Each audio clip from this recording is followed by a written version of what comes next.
What is up, you guys? Welcome back to Twink Revolution, episode 13. I'm Sam. I'm Gian. How have you been, Gian? Good. I didn't realize we're up to episode 13. It's so unlucky. Yeah. This is the one where it finally goes to shit. You're going to say the N-word. Yeah. I'm going to agree. And it's just going to be all over for us. I love how you would think it's going to be me that says the N-word. Well, I mean, it wasn't going to be me. No, I like old-timey slurs, Yeah. Yeah, we're not quite dirtbag enough to pull off, like, doing slurs ironically, are we? No, I don't think we're funny enough yet. No, not that. And also, like, I have a headboard and, I don't have a job. headboard. Okay, so hence why I think it might be you that does the I ironic feel so slurs. seen right now. It's almost the end of the year. I'm ready. I'm ready for it to be over. Yeah. I just want the sweet release of death. of death from fireworks. Yeah. Yeah, just bring on New Year's already. I'm sick of I'm sick of this year. 2019 shit. Oh, I kind of like. Actually, that's not true. It was a train wreck, but yeah, I mean, but I'm a glamorous train wreck. It's like back in the days when like you die young and ride a car off a cliff. Thelma and Louise, that shit. Yeah, I mean, I just feel like I don't think 2019 is not significantly better or worse than any of the year. It's just like, just a year, and I want them all to be over. Yeah, you just want the eternal sleep. Yeah, just the sweet release of death, or sort of just like obsolescence, where I'm not really expected to do anything anymore, support myself, or like, so kind of like socialize. Being an Alzheimer's patient in a nursing home, you kind of have no idea what's going on, but like you can eat lots of food and just like shit yourself and not give a shit. Yeah, the Joe Biden special. Yeah. I'd like to be sort of wheeled out to engagements which I have no direct understanding of, and I don't know, just have people around me sort of exploit me mercilessly for whatever small reputation I've gained throughout my life. I love that. Yeah, I love it for you. Yeah, how have you been doing? Good. Started volunteering, taking care of dogs at the shelter. That's pretty fun. Into puppy play, huh? Yeah. Except they're all like adult dogs, and yeah. I don't think that doesn't really. The bit doesn't work. They're adult dogs. Could you fix that? Yeah. I've been biting my nails about the UK election taking place this Thursday at the time of recording on Twink Tuesday. Yeah, I've been loosely following it. I don't care because all the other Commonwealth nations really don't do anything unless the US does it first. So. Wow. I am only nervous to the extent that, like, it really helps the narrative if, I don't know, Corbyn can, like, pull it the fuck out. Yeah, and I hope he wins. Yeah, no, of course. But also, I'm a subject of some inbred monarch. Are you? Yeah. Yeah, no, I hold a New Zealand passport. Ugh. Yes, so, and she is the queen. Yeah. There's Saxe Coburg, Gotha weirdos, Mountbatten, Windsor, von fuckface.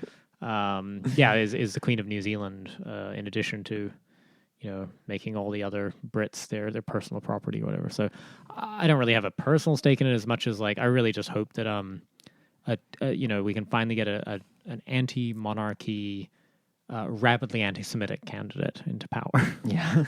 I mean, I just want a daddy in office, finally.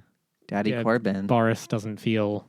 No. Alexander Boris de Fleffel He gives Johnson me, like, is not creepy daddy. uncle that, like, comes to you after Thanksgiving night and, like, just crawls into your bed kind of vibes. He does have that vibe. That hair is wild. He has gays on his team. Why are they not giving him fashion advice? They're called bum boys. Bum boys. He refers to them as such, I believe. What does that mean? I'm American, so we don't use that term. A bum boy? Yeah, what you is can't it? figure it out. I mean, I get it, but like, where is that from? It's like British slur for a gay. Oh, I think we should adopt that term. There's some really good ones in British English. I don't know, a shirt lifter, one of my favorites. Do straights not lift their Puffter? shirts? No. God, well, I mean, maybe they do. I mean, they're British, so Yeah. I wouldn't want to see a lot of that. I'm just kidding. If you're a British listener, we love you. Yeah, no, and we really hope you're not listening to this on Thursday because you're busy voting in the United Kingdom general election, and you know, blessing the Queen or whatever it is you do the rest of the time. Go to your local cruising spot and offer free blowjobs to everyone who can prove they voted for Corbyn. Yeah. Yeah. So yeah, that's our international update. Our concession to the fact that we actually have a decent number of international listeners. Yeah. Thank you. Yeah, no, we appreciate you very much. Yeah, no, I genuinely do not understand why Boris Johnson is a political entity at all. I assume it's kind of like a Brexit hangover, and he sort of managed to consolidate himself as the Brexit candidate. But holy shit, fuck that guy. He's so bad. Just in terms of being insufferably posh, and then also like a bumbling idiot. Anytime he's challenged in the most basic way. Can you be posh and an idiot? Yes, it's actually a requirement. Oh, okay. To be that painfully upper class is to be just dumb as shit. Is that what generations of inbreeding and fox hunting does to you? Yes, yeah, it seeps into the brain. Whatever those fox parasites are, that, like take up residence in your brain. The original brainworms is those of the British aristocracy, of which I think Boris he has a posh name and a posh accent. I don't think he's actually really that aristocratic. I think he's sort of aspirationally, like, he doesn't come upwardly across mobile. as like very posh from like appearance or like etiquette. I don't know. Well, no, he's incredibly uncouth, but that's sort of like that's sort of a trapping of like British, I don't know, upper crust morons is that you sort of come off as a likable rogue if you manage to just be a completely graceless dimwit. Yeah. And so, you know, Prince Philip kind of traded on this for a long time. Do you think his audience or like fan base is more older generation, or do you think it's more of a class thing? So is it like similar to like U.S. based political splits on culture? Or is it more like a class base?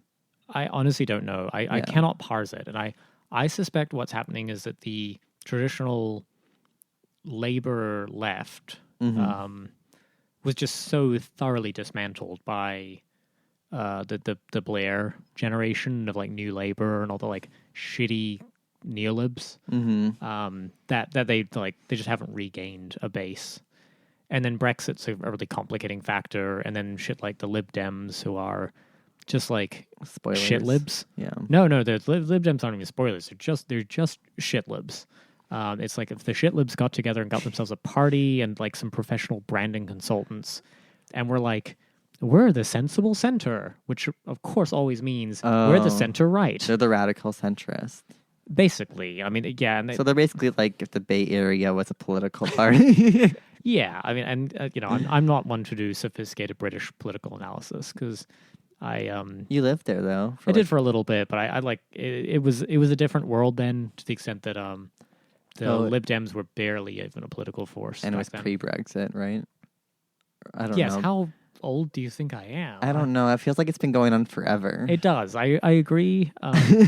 Like impeachment. Impeachment feels like it's been going on forever. That's what I mean. Like these things happen at the same time. And I feel like it's been like decades. And I'm not even at all. Yes. I think. Yeah. How much ketamine did you do before it's time to record? You losing a bit of time dilation there. Why are you glowing purple?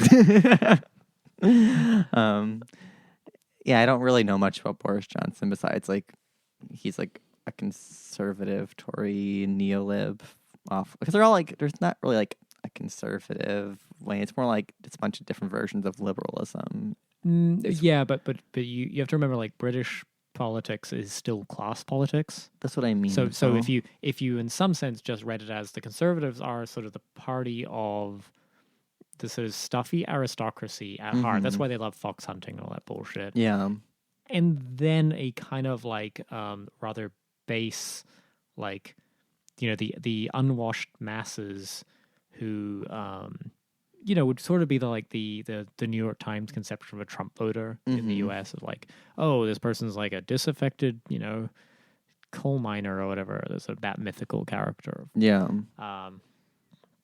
And then, of course, the classic base of support for labor is podcasters who want to say racial slurs, and anybody with an ambiguous gender that makes people uncomfortable, and people with dyed streaks in their hair, and that's it. That's the only supporters For labor. Oh, and anti-Semites. Sorry, true. yeah. That's the classical labor base, and then the Lib Dems is like PMC people and people who wear fedoras unironically.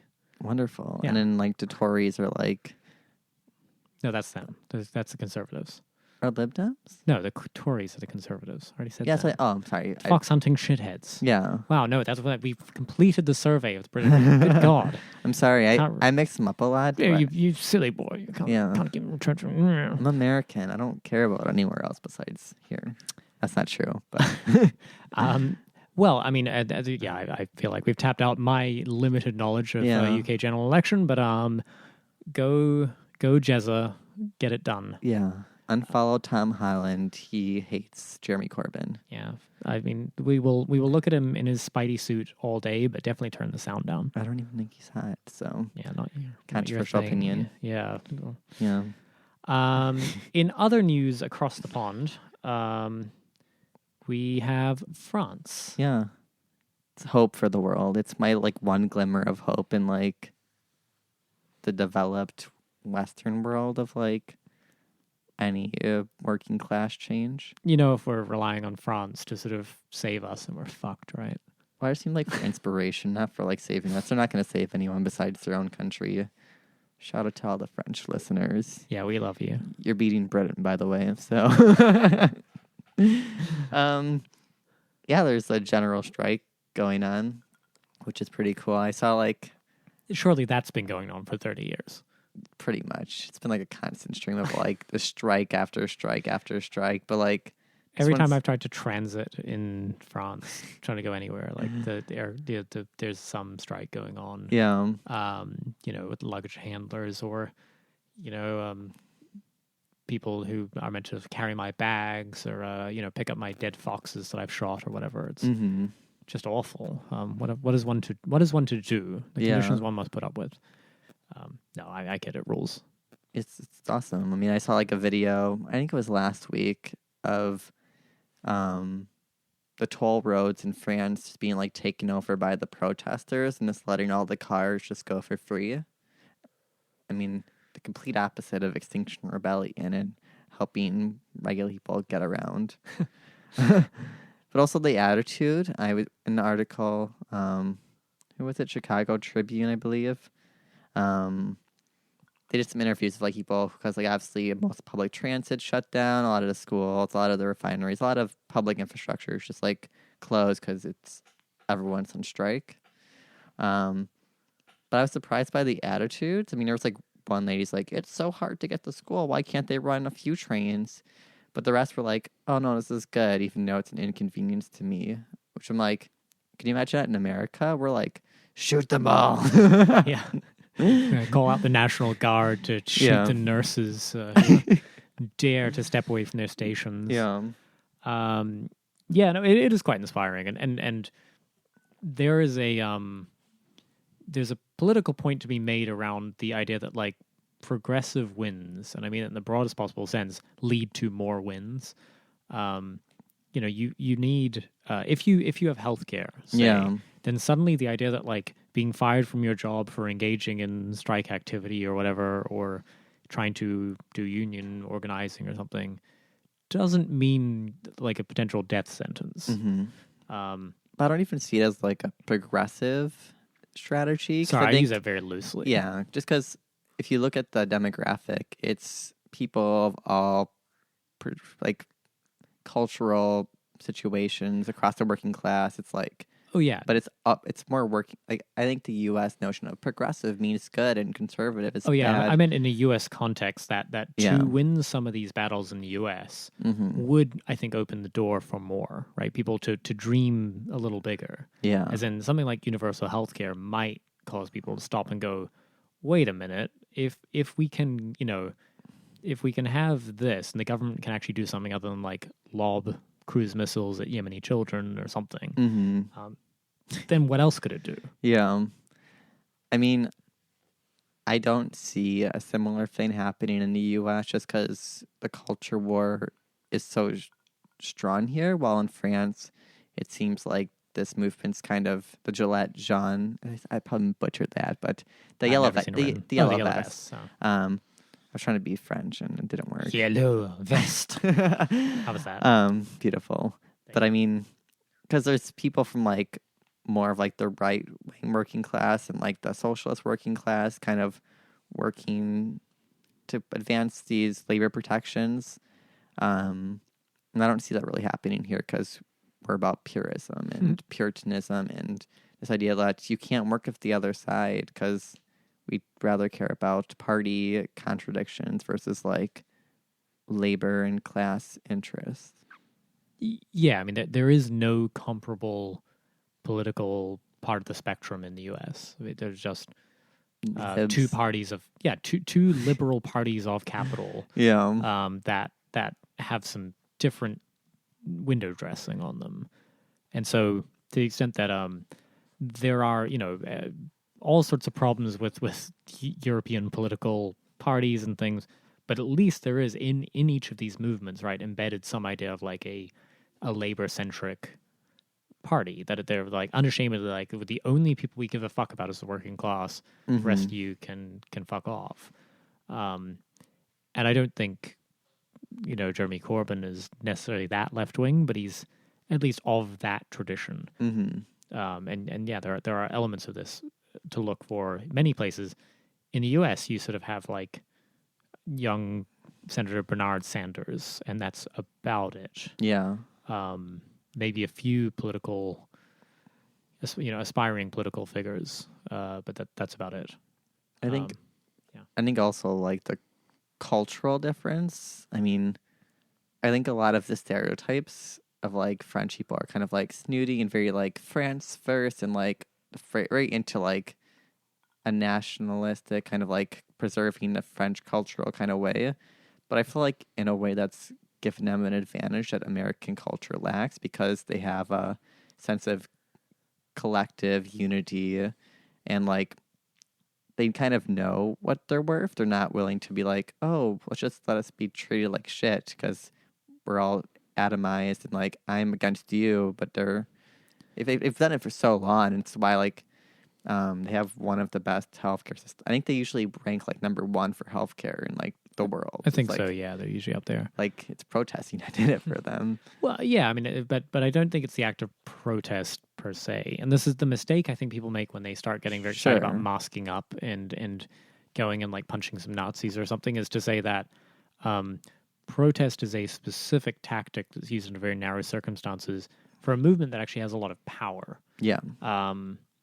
The U.S., like, we live in a society where this battle was lost, and it was lost in like the late 70s. Effectively, there was no like, there has not been a labor movement in the U.S. to speak of that has any power worth writing home about. Certainly since the 70s. Yeah. And I think we saw the examples of this where like the U.S. government is willing to do absolutely anything to union bust.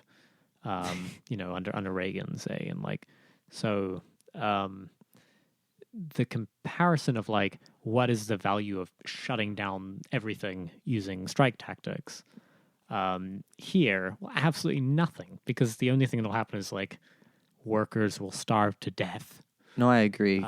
Whereas in France, there's an actual tactical advantage to doing it. Yeah. Also, like when they have like I think it's one of the largest general strikes in modern French history. It's going on right now.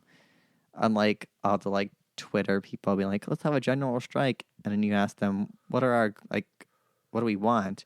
They don't have an idea. They're like, we should just do it, and they're like, in France it's like, this is what we want, this is why we're fighting it, and this is what we'll do until we get it. Like right now it's the pension system. Yes, Macron wants to reform it, which is usually a term for austerity, especially because he's a neolib. But they're like, oh, we're not going to raise the age. It's going to be 62 still. You're just going to work a lot more.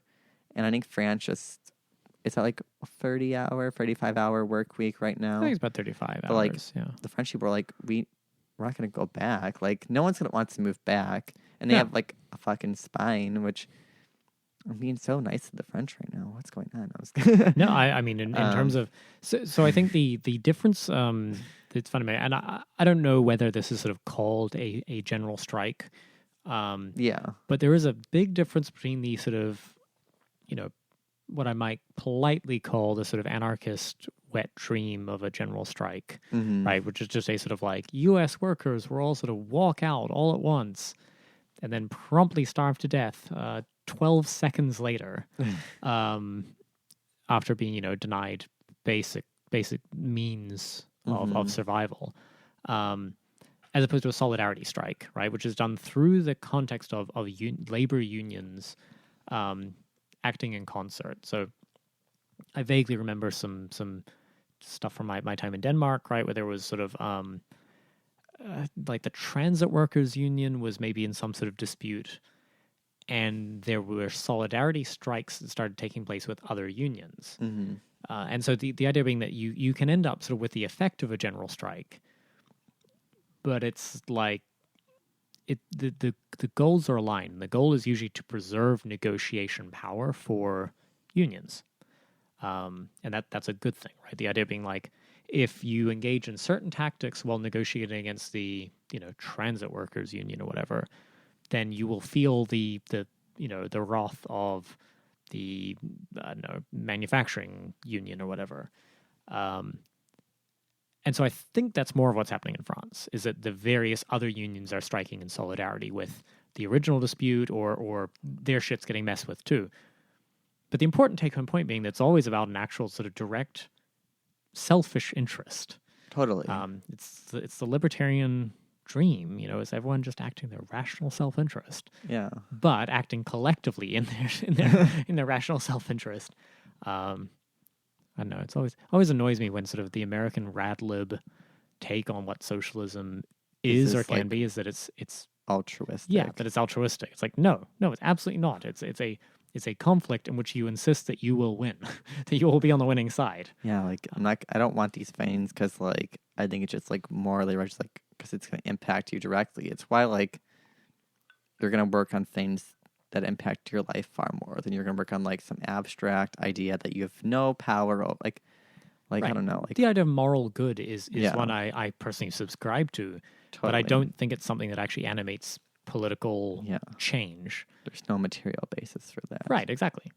It's almost as though some bearded daddy wrote a book to this effect or some shit, Was it Corbyn? Yeah. Daddy. Do you think this will actually impact French elections next time? Do you think Macron's done, or I don't know. I feel like he has to be. I do not understand French politics. Yeah.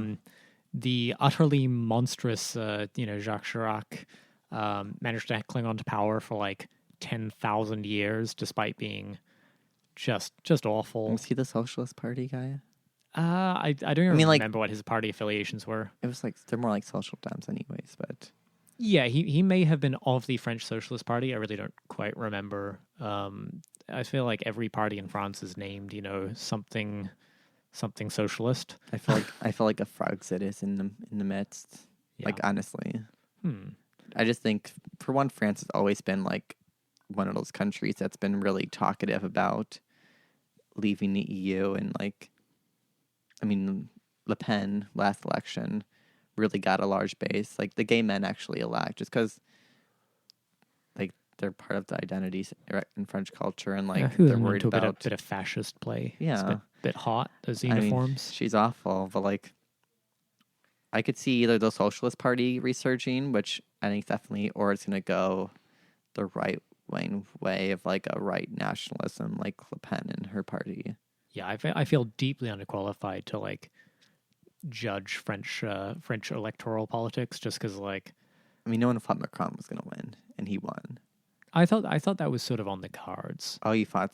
Well, no, I mean, sorry, I don't mean I personally did, as in my reading of those commentators who had a strong opinion on this was sort of that like his likable third way centrism was sort of like the thing that the French were ready for. Yeah.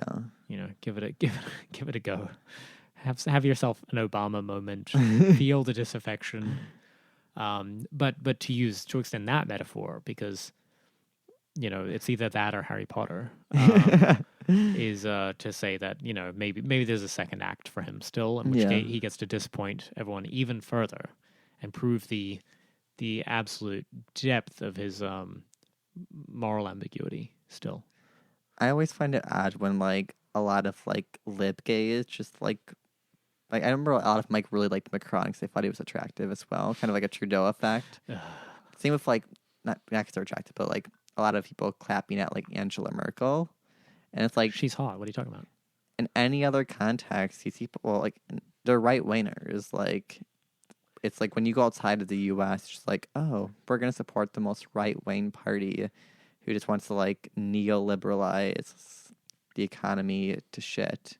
Well, I think there's actually just something instructive about the effect whereby if a political contest has absolutely no bearing on your life, like let's say who wins the German chancellorship, or indeed the French presidential election, right? It just doesn't matter at all, and therefore you can kind of take positions that are purely aesthetic. What people in the U.S. are therefore telling you when they start being like, "Oh my God, Pete Buttigieg is my hero, and I really want to win."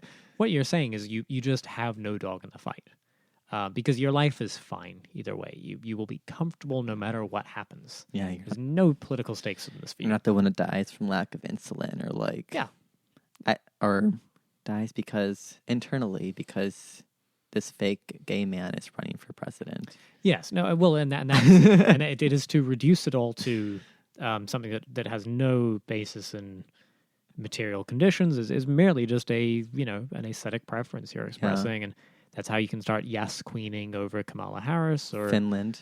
Like the Freaks in Finland want all of them to be like, yes, they're all women now. And I think Amy Therese on Twitter was like, it's a bunch of AOCs, and it's like that's basically all it is. It's Finland, so there's no diversity there anyways.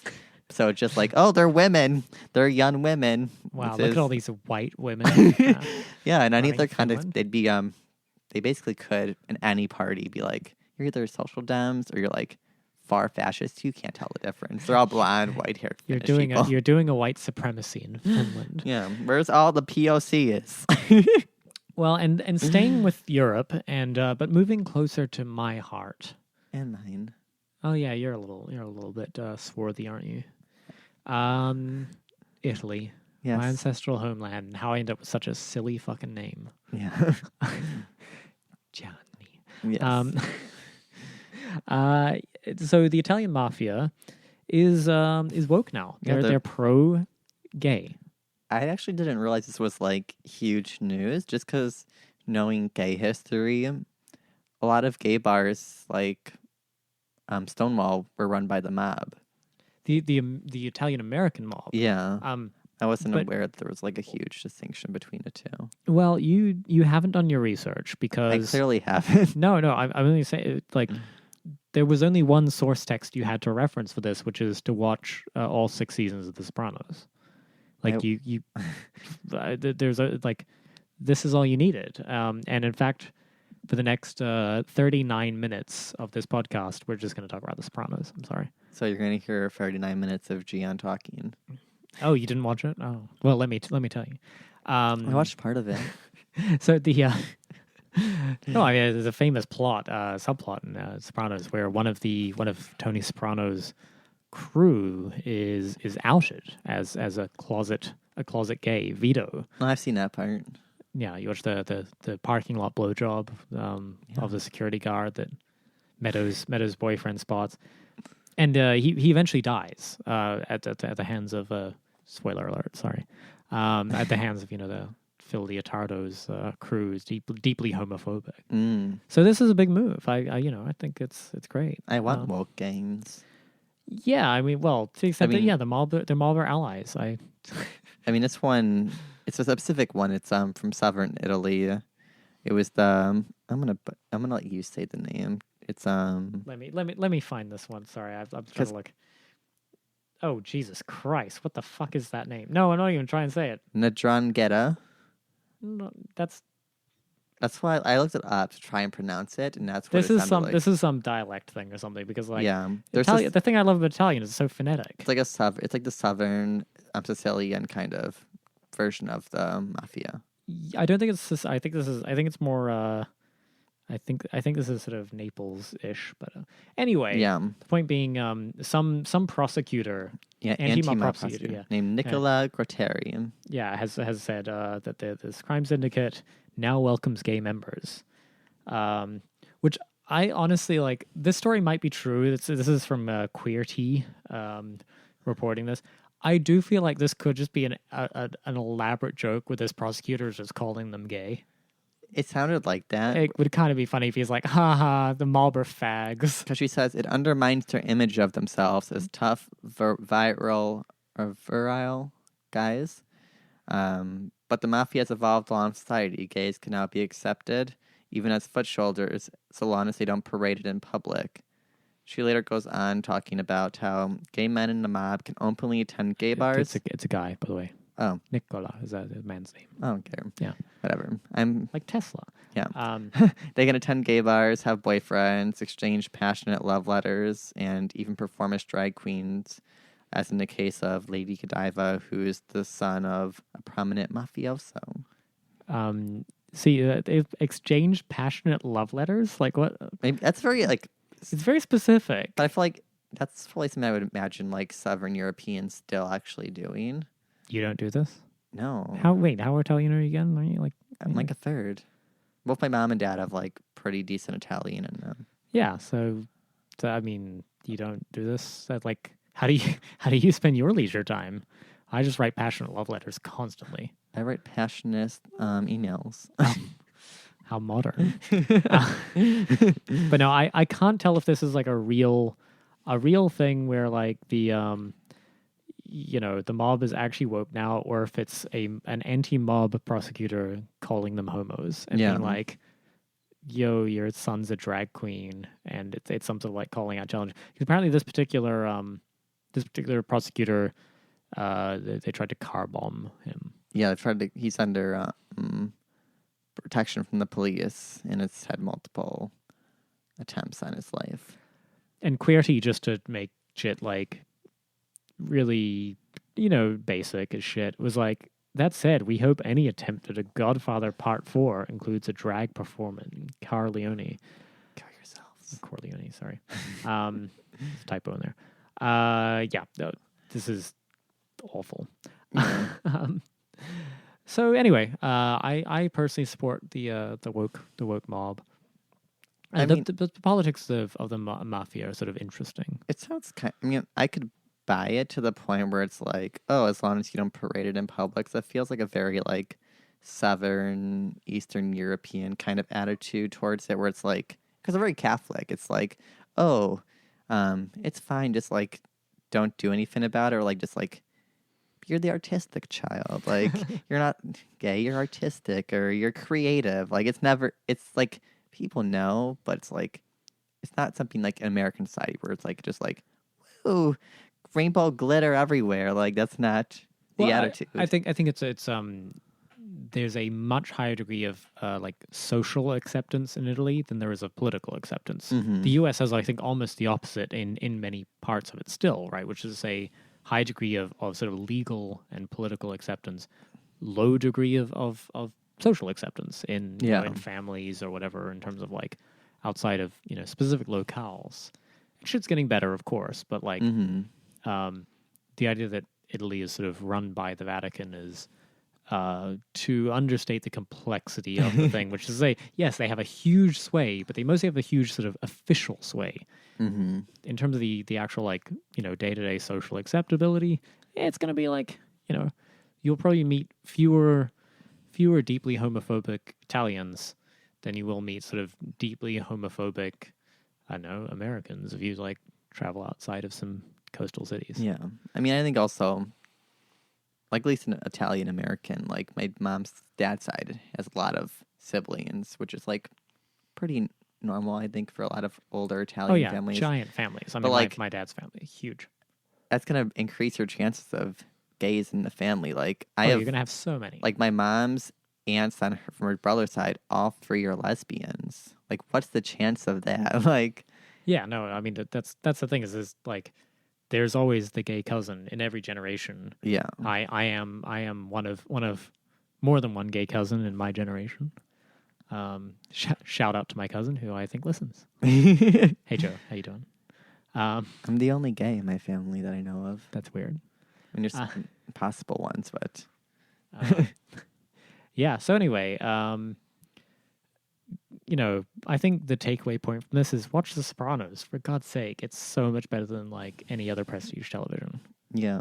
There's just no excuse. It holds up really well. I rewatched the entire Sopranos. Like, I don't know. I've done it a couple times, but I think most recently, probably about a year ago, and I stand by it. It holds up really well. I'll have to give it a take then. You should I'm not give it a a really try. big fan of like mob kind of shows, but I watched part of it when I was with you hanging out, and I thought it was fine. Yeah, I kept putting it on. Well, so the like, there's two things to understand about The Sopranos. Is unusually for American television, the central characters need not be sympathetic characters. You don't have to think they're good people. If you come away going, "Wow, Tony Soprano is a really cool guy," you've sort of missed the point. Yeah. And then the other part being like, there's a lot of like dark humor in it. It's I like that. yeah, no, it's like but it's not like they're telling jokes. It's more that the setup is look at how absurd the sort of entanglements of these people are, and look at how silly this has become. I'm a big fan. So if you want to know more about the homosexuality in the mob, just go watch The Sopranos and pay close attention to the Vito subplot in season 5. I'm just gonna watch it because Red Scare keeps talking about it, and I have no idea what the references are. Wow, I like that. Your dear co-host is saying you should really watch this, and it's Red Scare that gets it done. I'm kind of offended, but like also I'm you're lifting right. women voices. Centering Russian voices. Eastern Europeans are more oppressed than your Italian heritage. Hey, I'm podcasting here. Yeah. But we can go back to American news because that's clearly the most important. Thank goodness. Yeah. I was really out of my depth there. Trump and his prep plan. Daddy. Yeah, Daddy Trump. Just kidding. He's not hot enough to be a daddy. And he doesn't give us anything. But yeah, Because you prep, yeah. apparently now. He plans on giving 200,000 I was going to say undocumented. I meant uninsured Americans access to free prep. And the libs are very mad. Because they have to be mad because whenever he does something, it's bad. Serious Trump brain. So PrEP being usually Truvada, pre-exposure prophylaxis, which is, you take some medicine that is was originally designed to treat HIV. Mm-hmm. And if you take it daily or incidentally around sexual activity in a particular dosing regimen, then it's like 99 point something % effective at preventing the transmission of HIV. So it's sort of it's like the pill. It's like the pill, but for not getting HIV, even though you're raw dogging it. Yeah. Or even if you're not raw dogging Wear it. condoms, kids. You can still get gonorrhea and chlamydia and syphilis. Yeah, get all the fun things. Yeah. But so, PrEP has been an absolute boon to public health. San Francisco is seeing this like record low numbers of new HIV cases, largely because there's been sort of good, big public programs about like getting people access to PrEP, and it's a hugely effective program. The science is really well settled on it now that it like doesn't necessarily lead to a lot more risky behaviors or anything. I think it's good for stuff. psychological health as well, just like knowing that you're safe when you like. Ever had a flu after having sex with somebody? Yeah, that's always fun. I think there's this like, even if you didn't grow up in the AIDS era, there's still this like legacy of like paranoia about getting HIV. Totally. And it's like PrEP has basically ended all of that to the point where like I think even a culture of like having sex with like people with HIV is no longer, it's getting less stigmatized, primarily in the gay community, just because it's like, oh, it's so much lower risk, or like you don't worry as much, even if it was low risk to begin with. Yeah, I mean, so to the extent that the science is sort of settled on the odds of HIV transmission with somebody who is on HIV medication and HIV positive is like basically zero, like statistically zero. Yeah, let's call it. So that's cool, but also the fact that and it was like a friend of mine years and years ago sort of set the point of like the value of PrEP is you're taking your sexual health into your own hands. You sort of have your own control over this, right? Where you're saying like, yeah, no, like I don't actually have to trust that somebody else is undetectable. Say, and you shouldn't trust anyone. Like, yeah, I mean, so I'm a fan. And so this, so the patent is owned for another about like 9 months. Yeah, By a very large pharmaceutical company called Gilead, not to be confused with the what is it, A Handmaid's Tale, nation or whatever. I've never read or watched a show. Well, I don't more support, homework. I don't worry, support it's much worse. Scientologists. It's much worse than The Sopranos. So just watch The Sopranos instead. So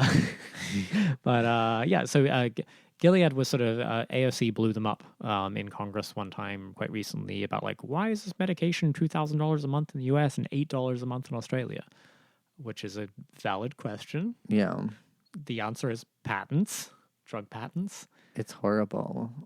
Yeah. I mean, the critique right now of the plan is, so to utilize PrEP, it's not just you get the medication. Every 3 months you're required to get your lab tested for make sure you don't have like STIs, and make sure your liver and kidneys are functioning, because it's part of the like testing to make sure like long-term effects is kind of what my mind's. Right? Yeah, it's a long-term safe drug, but in some percentage of people, you might start to see some problems with like bone density, kidney function, potentially liver damage. So what they do is they test all of that sort of stuff on a 3-month basis. And then the other concern is that if you happen to contract HIV, which will happen, like a handful of times for the hundreds of thousands or millions of people taking PrEP, then there's some concern about like whether those drugs will work for you anymore, and whether it actually might harm your ability to like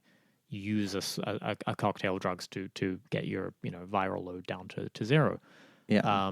And so that's why they insist on a best practice sort of testing regimen of like every 3 months you get tested for sort of kidney and liver function, and then also for HIV and for gonorrhea, chlamydia, sexual health testing, general sexual health testing, which is probably a good thing it's for a everyone. Great thing. Yeah, I think if anything, it's probably helped the communities as a whole, just because everyone's getting tested regularly and they have to get the prescription. Yeah, no, but way better. Yeah, so yeah. But the problem with Trump's plan, there's 2 problems here. Yes, there's 2 problems. The first one, related to what we just talked about, is while it'll provide you PrEP, it won't cover the cost to get your medical exams and lab tests. So it'll be around, according to Pink News, $1,000 per year, which for people who might need it the most, that's a lot of money. Like, even like people who have like means, like that's still quite a decent money to like constantly go to like the doctors and like ask for time off. I mean, yeah, no, it is not easy to do that without more supportive healthcare environments. I mean, it's the same program as Gilead. So Gilead does the same thing where they'll like give you free because a lot of insurance companies won't cover PrEP because morals approval or something like just they don't want expense. Yeah, no, it's incredibly expensive to cover. I think it's a combo. Yeah, oh no, probably both. Yeah. The other interesting thing is that the U.S. government is handing over $200 per 30-day bottle, which is crazy. Yeah, which is cheaper. That is cheaper than the going rate. If you were to just sort of go out and buy it, so they must have got a slight sweetheart deal because they'll be distributing a lot of it. But like, holy shit, this is generic medicine. Keep in mind, like this is available in most of the world now, generic. and will be available in, I think, March of 2020, generic in the rest of the world. In the US. At which point, I think the Pink News article says that the US government will seek other vendors potentially. Yeah, I mean, I think while the critique is valid and they kind of miss the broader picture of this just being a problem of a privatized healthcare system in general. Like, this is a good move ahead, regardless if it's perfect or not. Give it to the people for whom, like, for the people for whom the testing regimen and the medical expenses associated with it will not be prohibitive. This is great. Yeah. Like, so hey, just like say, cool, not the program I would build, but we'll take it, and now let's keep moving forward to something better, which is universal healthcare for reals. Yeah. And, you know, all medication should, in fact, be free. But they also kind of touch on, because it was recently, like, World AIDS Day, and they tied in, like, oh, Donald Trump failed to mention LGBT people exclusively in regards to the AIDS crisis, which I get, but he literally says, let me find it real quick. He said the Trump administration recognizes the vital role of prevention in ending the HIV epidemic in America and connecting members of vulnerable communities to prevention services and medication is an important part of the president's initiative. And then he says, we pause to solemnly remember those worldwide who have lost their lives to HIV and AIDS-related illnesses. And I'm like, that includes gay people initially. Like, yeah, that's not bad. Like if you look at the AIDS epidemic worldwide, it's mostly not gay people anyways. It's like people in like sub-Saharan Africa and like Southeast Asia. So it's like, it's being upset about something they should, especially for libs, like they should be happy about, but they're just, anything Trump says, they have to hate because they have no consistent ideology. It's just this is Trump brain. I mean, the if you think about like the AIDS awareness campaigns of the late 80s and early 90s, prior to like successful antiretroviral therapies, was the whole idea of like, this isn't just a gay disease. This isn't just drug addicts and the gays. Yeah. It's you know, it could happen to everybody.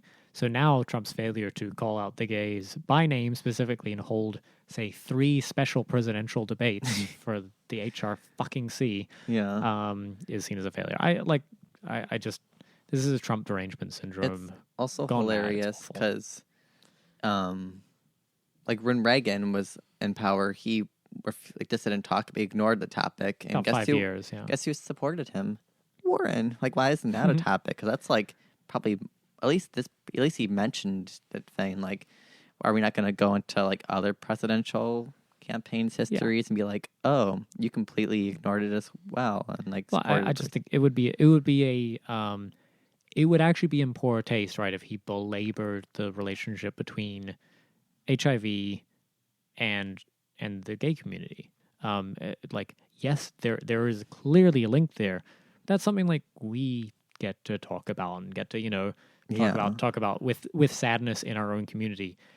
The idea that the president stands up and is all like, hey, remember the faggots dying of AIDS or whatever? Like, it's not helpful. It's not helpful. The whole idea is to destigmatize things like testing and get people to not relate this necessarily to being like, oh, well, you only get AIDS if you're gay. It's like, no, this is a disease like any other. Plus, it's already been pretty effective in the gay community. When we look at demographics that are starting to emerge with HIV, primarily in like the U.S., it's primarily older people because they've had no sexual education and they can't get pregnant. So like, oh, I don't need to. Also, AIDS wasn't around when they were like young. Sure. Like, it was like they never grew up with that. So they're rising. And women of color, like black women, primarily because primarily in the South and like black community, it's a highly stigmatized, like, that's a gay disease. So they're not getting tested, and then they're passing it on to their women's sexual partners, and then it gets So I mean, to the extent that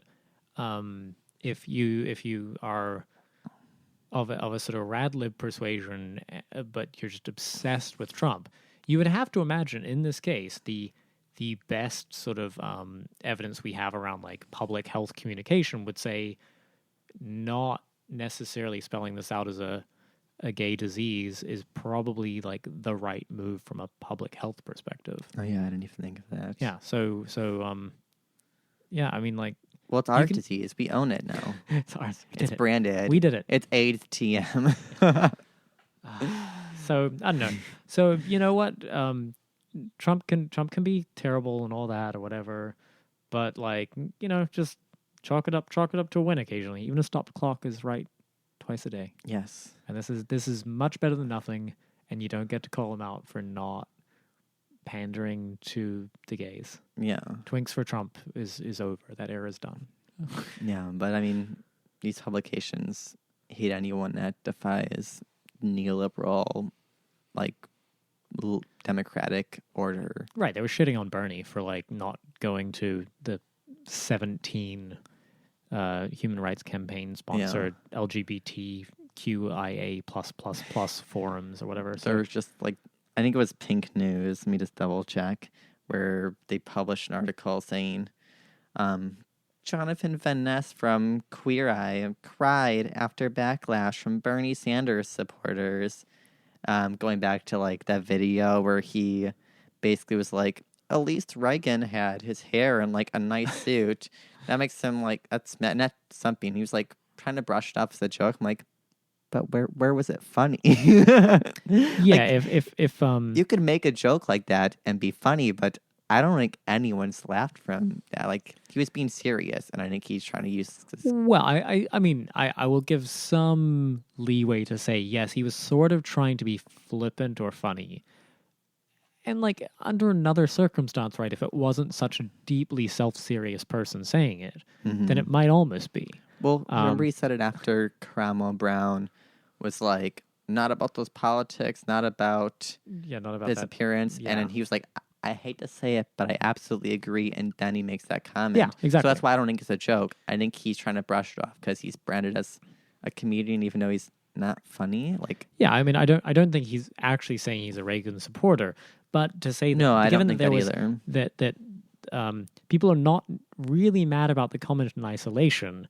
They're mad about the fact that he was attacking Bernie Sanders for effectively his appearance, and then contrasting it to say that like Reagan's stylishness was sufficient to to make him preferable. Like, fuck you, buddy. And he was just recently the first the first non-binary person ever on Cosmopolitan. Oh yes, the exact phrasing, and I only because I sort of read the Twitter controversy where there was.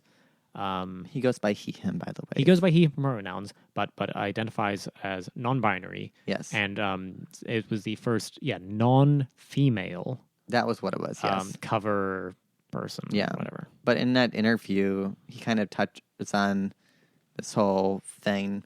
And he was like, my whole thing with Bernie was, I love his policies and his advocacy.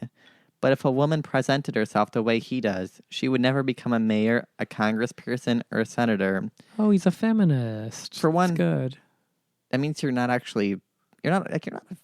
feminist according to logic. Because like you're basically saying like, oh, you must also be held to like a stupid standard that you're criticizing. Like, yes, have they seen what Hillary's outfits were like? Pantsuit Nation, man. Like those were not attractive. Like Tulsi, they criticized her outfits. Her outfits were great, like her white pantsuit. Tulsi is fashion. She is fashion. She's great. But he goes on, if a female politician was walking around that disheveled, she would never have got a foot in the door. No matter how much I agree with Bernie, I am just much more comfortable with a smart, strong female leader. Wait, no matter how much I agree with Bernie, which say not at all. Yeah. But because also, I am an emissary for a particular neoliberal establishment. But also, there's no female candidate that's equitable to Bernie Sanders. If you think Warren is, she just said she would have either Biden or Kamala as her VP. And she just like praised recently some Federal Reservist Paul Volcker, who died recently, saying he helped the economy when he really was just like doing a neoliberalism. It was quite horrible. Oh yeah, there was a good article in Jacobin about the history of Volcker, and he absolutely ghastly figure. The Volcker rule, which is sort of what is used to keep private banks from doing some slightly fishy stuff named Yeah. after him.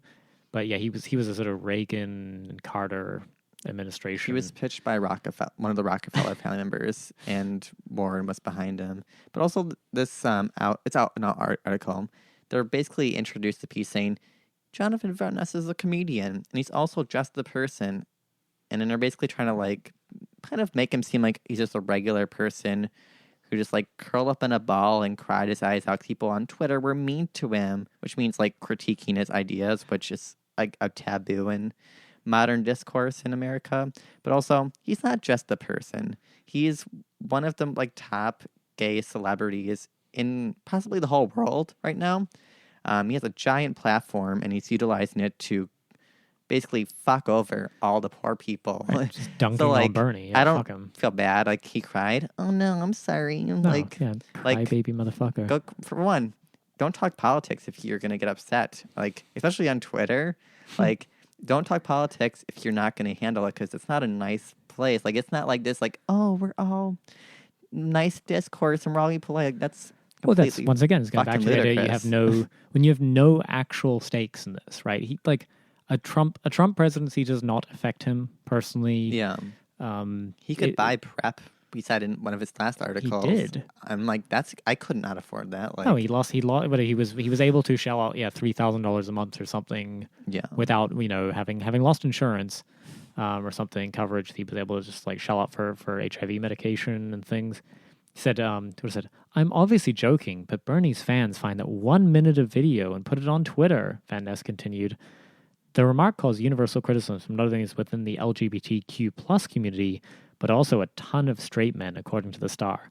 I will happily say I'm gleefully part of the LGBTQ plus community that is dunking on this motherfucker because, like, fuck him for using exactly his privileged position to say Bernie's fans, not say like, oh no, you want to talk about like remember the veteran guy who was saying like he couldn't see any option except suicide because of his medical bills were just ruining his family or whatever. Like, yeah, Bernie fan.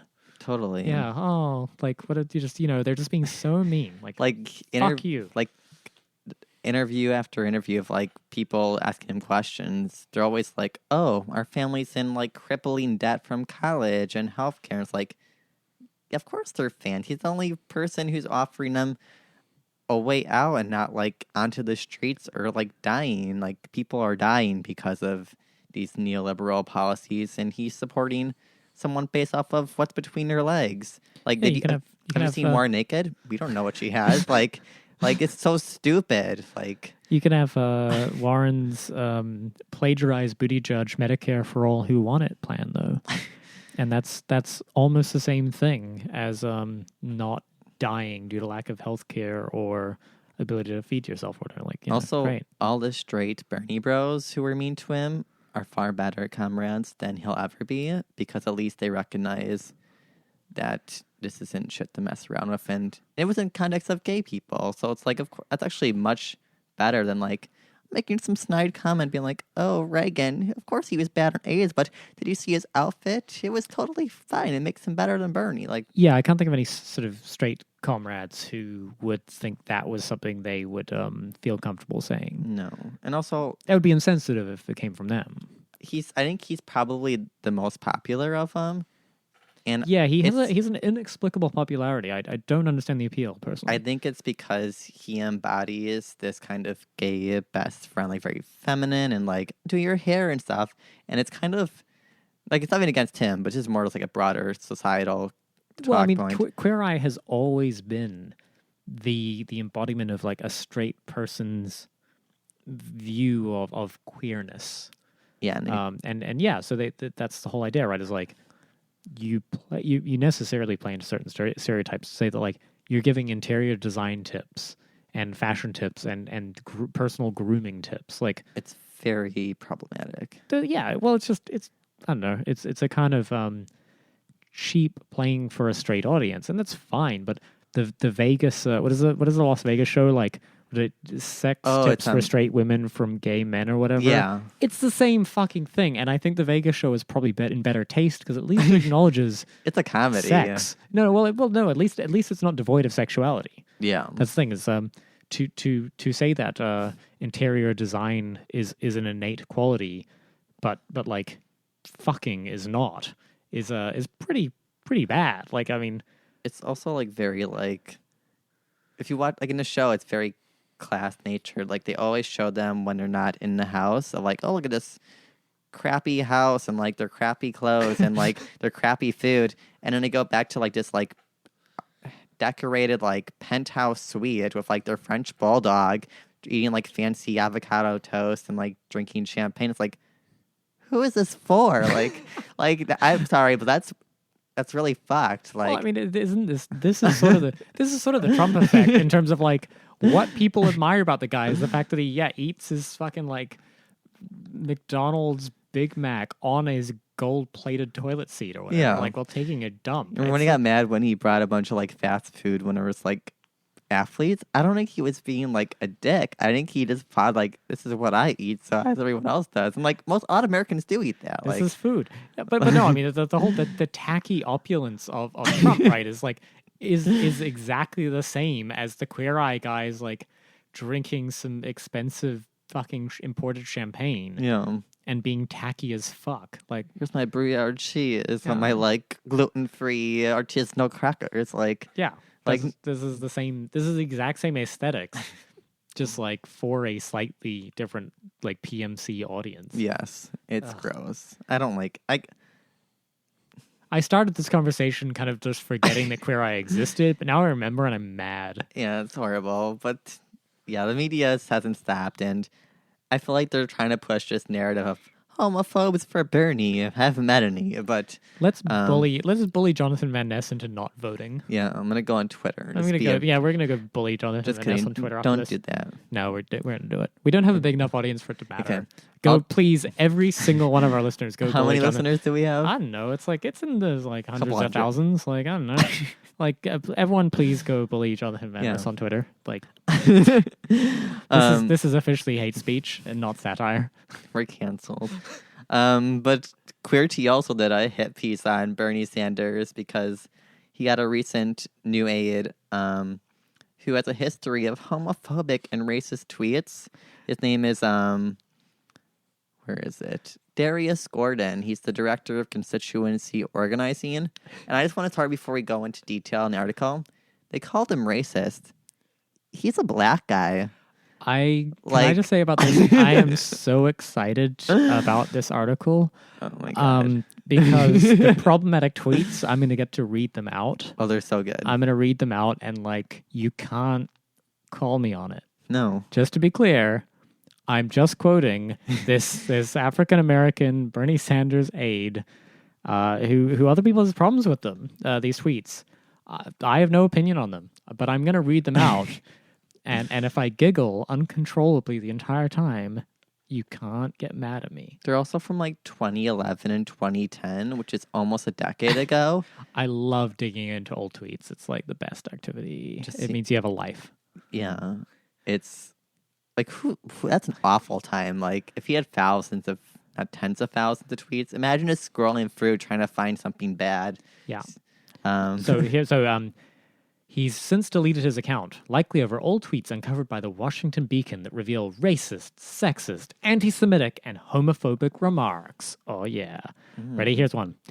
I got a black man's body, white man's power, Jew man money, and an Asian man's lifespan. Gordon tweeted in 2011. He's a young man, for the record, so yeah. I'm going to guess he was like a teenager. Oh, yeah. At this point. But also... And also, the Washington Beacon and Queerty elided the ... lol at the end of that particular tweet.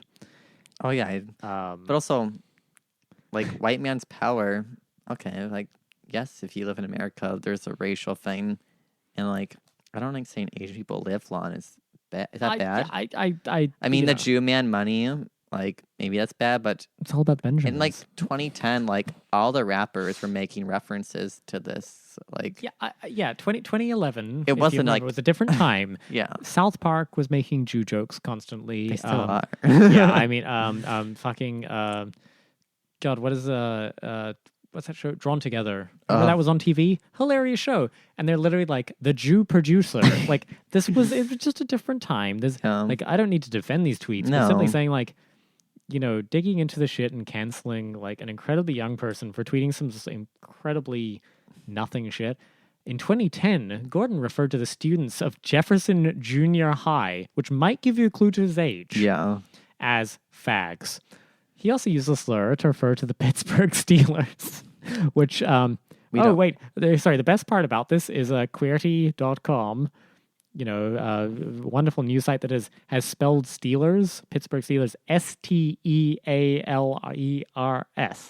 It's not how it's not like, No, it's just two it's not E's. theft, it's about steel. Pittsburgh, Steel Town. Yeah. Fuck your working class consciousness, Queerty. Yeah. You have none. But his whole tweet is to any Jefferson Junior High fags, deal was the best KJB days every Friday. Y'all motherfuckers suck dick all day.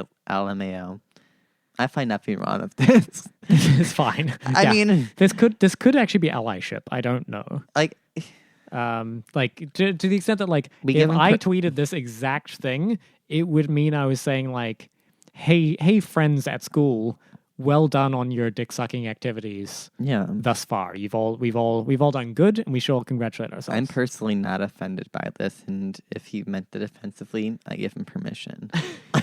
Yeah, he gets retroactive pass to say the word fag. He does another one where he's like, now I like Jennifer Hudson, but it's the other fat bitch I don't like. LOL. Hell yeah.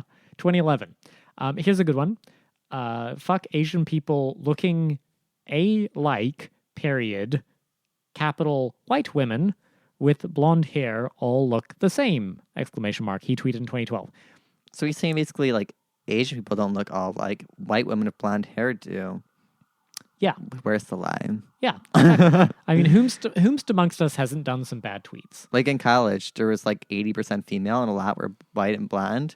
And I was like, I couldn't tell a lot of them apart. The best part, though, is that our official TwinkRev Twitter account is just going to be tweeting these for the next, 3 days. Yeah, and see how much we're praised. Yeah, it's going to be great.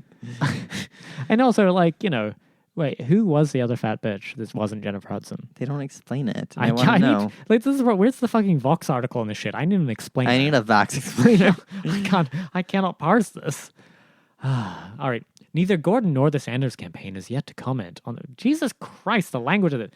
Double negatives, people. Neither Gordon nor the Sanders campaign has yet to. No. Somebody needs to copy edit this bullshit. What is it with the fucking homos and their inability to fucking copy edit? They were at brunch the whole time. Shitty gay media. Has yet to comment on the new deputy director's past tweets. The hiring of Gordon is particularly ironic, given that Senator Sanders is one of the few sitting Jewish senators in the nation. That's not irony. No, it's not irony. If Alanis Morissette saying it's like 10,000 spoons when all you need is a knife is not irony, then hiring a person who made a passing, kind of used a light trope in an amusing tweet that ended with lol in 2011 as a very young person. I'm going to look up his age. What is... Just so we can be aware of how old he is. Yeah, no, please find that out while you do What that. is While his I name? continue to get mad about the Darius Khalil Gordon. In the past, the Sanders campaign has come under criticism for not doing more to dissuade its followers from disruptive behavior. Just keep in mind, if you're a Bernie Sanders supporter, go out and bully Jonathan Van Ness online. And for not encouraging his followers to support the Democratic nominee against Donald Trump in 2016. Holy fuck you, Queerty.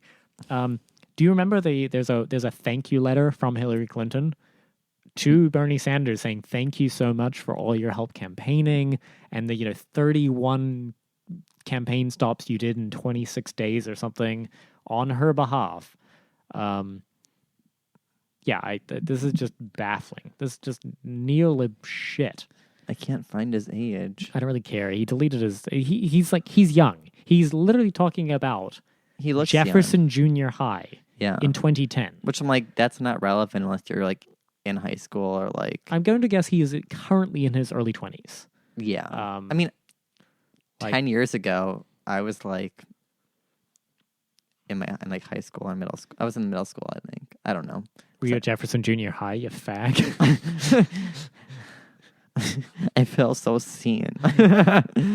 But it's stupid. Like, I think this is the eternal problem with social media and like this kind of like liberalism is eternal damnation for all past sins.